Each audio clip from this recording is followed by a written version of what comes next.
Graça e paz, meus queridos irmãos. Hoje nós vamos meditar sobre o tema perseguidos, conforme a sugestão do presente diário deste domingo. O texto sugerido é o de Mateus capítulo 5, verso de 10 a 12, que está dentro daquele corpo das palavras de Jesus nas bem-aventuranças. Então, ele diz exatamente assim: bem-aventurados sois quando por minha causa vos injuriarem e vos perseguirem, e mentindo disseram todo mal contra vós. Regozijai-vos e exultai, porque é grande o vosso galardão nos céus, pois assim perseguiram os profetas que viveram antes de vós. Bem-aventurados os perseguidos por causa da justiça, porque deles é o reino dos céus. Sabe, meus irmãos, na história da igreja, na primeira parte do segundo século da era cristã, tem um homem que era bispo em Esmirna, ou seja, na Ásia Menor, chamado Policarpo. E nas perseguições religiosas, ou melhor, nas perseguições imperiais, ele foi preso e foi levado para Roma para ser comido pelos animais em público, né? Como uma forma de punição.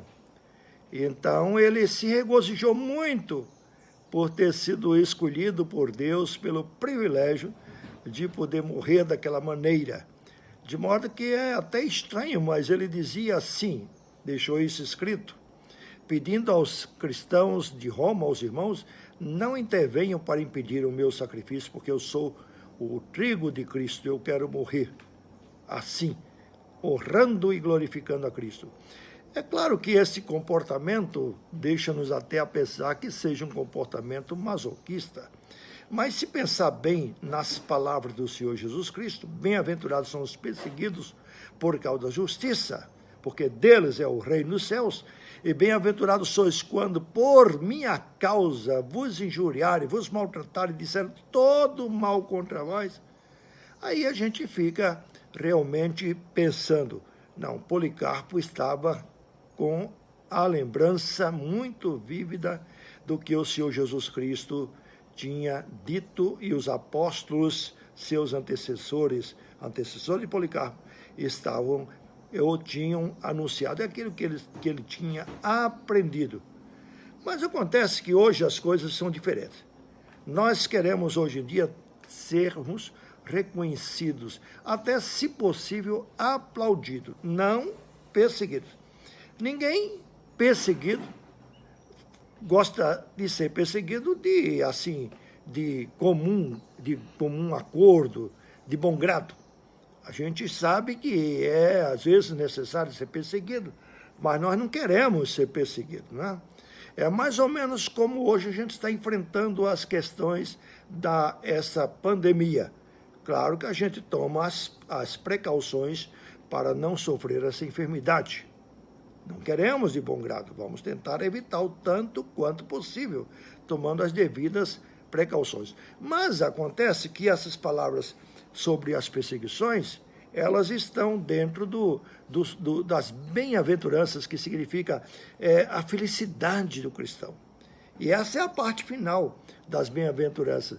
Bem-aventurados os perseguidos por causa da justiça, ou aqueles que são perseguidos por amor do meu nome. Entendeu? Aí é que está uma questão que a gente procura realmente evitar, dizer, Deus me livre, não me dá essa oportunidade, oh meu Deus. Acontece que isso pode não estar muito longe da nossa realidade brasileira, viu, gente? Vamos explicar um pouquinho mais por quê. Essa parte final das bem-aventuranças, a gente tenta e não deseja realmente que aconteça com nenhum de nós. Quando a gente ler a carta aos Hebreus, no capítulo 12, particularmente no versículo 2, que diz, considerai aquele que suportou tamanha perseguição dos pecadores, ou tamanho sofrimento dos pecadores, e não fiqueis cansados ou desmaiando por conta disso. Considerai, referindo-se ao que Jesus sofreu, ele pensando na glória de morrer pelo seu povo, de resgatar o seu povo, ele não julgou uma ignomínia o sofrimento que tinha de passar. Ele julgou um prêmio de alegria que eu aguardava. Bom, então, será que hoje, no Brasil, no momento em que nós estamos sujeito a ou não a esse tipo de perseguição? Bom, o país laico, um país de liberdade religiosa, um país democrático, evidentemente você diz assim, não, isso não é possível, isso não é possível. Bom, mas o Brasil de hoje está passando já por uma guerra deliberada onde os extremos, aliás, ideológicos, estão sendo acirrados. E eu fico imaginando como isso não vai ser no ano próximo de eleições para presidente. Certamente esses extremos ideológicos vão ser muito mais acirrados, não é? O povo evangélico está crescendo muito no meio evangélico brasileiro, na população brasileira, e o presidente demonstra claramente uma boa disposição para com o povo evangélico brasileiro, porque ele tem percebido que é desse povo, principalmente, que ele tem um grande apoio no meio da população. Inclusive, temos até ministros evangélicos, e particularmente 2 deles sendo pastores presbiterianos. Muito bem. Então, a gente percebe que o povo evangélico está crescendo e a gente pensa assim, não vai ter esses problemas. Deus queira que não, mas por que eu posso pensar diferente? Se as escrituras, as chamadas escrituras, fala profeticamente de tempos difíceis que sobrevirão sobre nós, sobre toda a face da terra e sobre o povo cristão, verdadeiramente cristão. Por que não? Por que não pensarmos também que essa possibilidade, infelizmente, pode estar às nossas portas, não é? Porque eu não duvido nada, não quero, mas não duvido nada, que a extrema esquerda queira no futuro e venha a mudar a bandeira verde e amarela numa bandeira vermelha do nosso Brasil. E como aconteceu isso na China, como aconteceu na Rússia, como aconteceu em diversas outras nações do mundo, virá, com certeza, acontecer no Brasil. E o povo evangélico, que hoje está sendo muito assim, identificado como um povo de direita, que está dando apoio ao atual governo, evidentemente, vai ser primeiramente e, sobretudo, perseguido, e já está sendo perseguido. Recentemente eu ouvi algumas notícias, evidentemente que eu não dou credibilidade a tudo que eu escuto, não é? Mas mesmo fazendo um filtro de que seja apenas uma possibilidade, existe já discursos acirrados contra as igrejas evangélicas, porque vamos fiscalizar, se elas abrirem a gente tem que denunciar, porque não pode ser tal. Então nós estamos vivendo um tempo difícil, onde todos deveriam se unir para combater uma pandemia, no entanto, há deliberadamente um esforço para que essa pandemia tenha conotações ideológicas e políticas para levar o povo e muita gente à morte, tenha em quem se colocar a culpa. E essa culpa poderá, evidentemente, fazer com que haja mudanças nas eleições do ano de 2022. Bom, eu não estou aqui trabalhando em favor de partido político, embora manifeste minha preocupação, querendo dizer o seguinte, que como a Bíblia diz que virão tempos difíceis e que fala também de anticristo, etc. tal, eu não quero ser catastrófico e dizer, não, nós já estamos no tempo final, etc. Olha, gente, desde que Jesus subiu aos céus, nós estamos nos últimos dias. E cada dia, evidentemente, esse último dia se aproxima mais.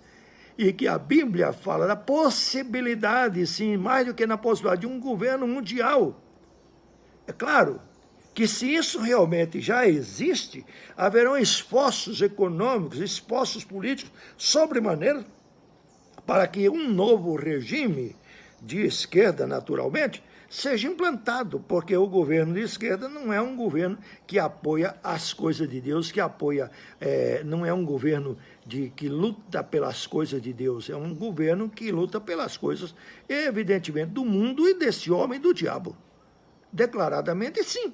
Então, não sejamos iludidos, isso realmente poderá acontecer. Isso não é impossível.